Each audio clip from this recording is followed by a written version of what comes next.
Hey gamers, today it's time to make board games great again and review the game Trump. Let's check it out. Alright, so how Trump is played. First off, you're going to be one of these beautiful T characters here. And you're going to be moving around the board just like this. These are spaces, the hotels are spaces. The hotels come with a prefixed amount of money that you'll slip in.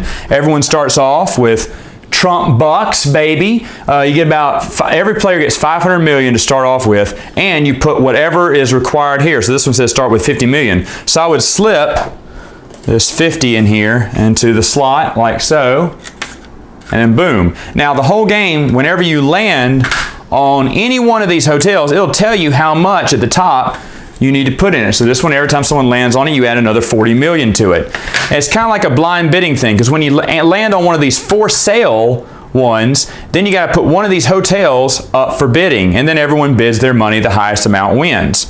Now, there are some cards in the game, trump cards, and what you're going to do with the trump cards is you're going to deal 7 out to each player, and there's going to be multiple different things for the trump cards. They may have stuff like, oh hey, if you own 2 properties, collect 100 million, or if Trump backs you, he'll add to your bidding 40 million.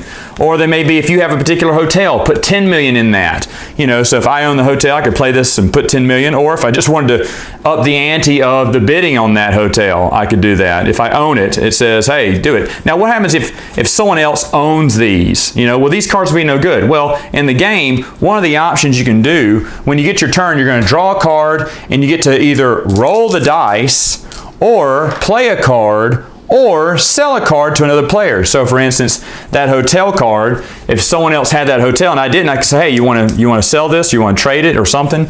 You could do that as well. You could make a deal, right? Now, as you're moving around, you're rolling these dice, and these dice do have little T shapes on them. They're where the 6 should be. And if you roll the T, well, that's really lucky for you, because you get to steal a card face down, not looking at it, from an opponent.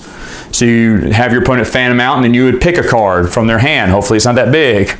But anyway, you keep going around the board until all the hotels are sold. The person with the most amount of money, you know, whether it's on hand or this is the only time, they're going to open up these little, I call them money coffins, and they're going to count all the cash in there and see how much they made.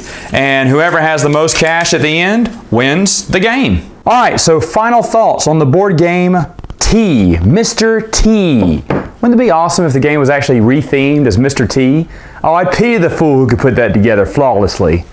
Anyway, the Trump game. I've talked about the Trump game back when I gave a Gen Con review, and you guys already know what I think about it. I actually really liked the game. It was a really fun game. Out of my top 5 games to play there, it made it in at number 5. It was super fun.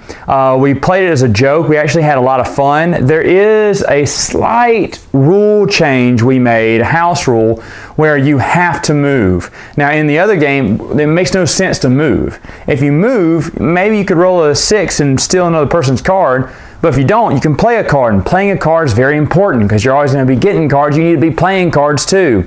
So it doesn't make any sense to move in this game. So what we've done in our own house rule is say that you have to move, and you can either play or trade or sell a card, you know, trade or sell or play a card. But everyone has to move. That way the game goes a lot quicker.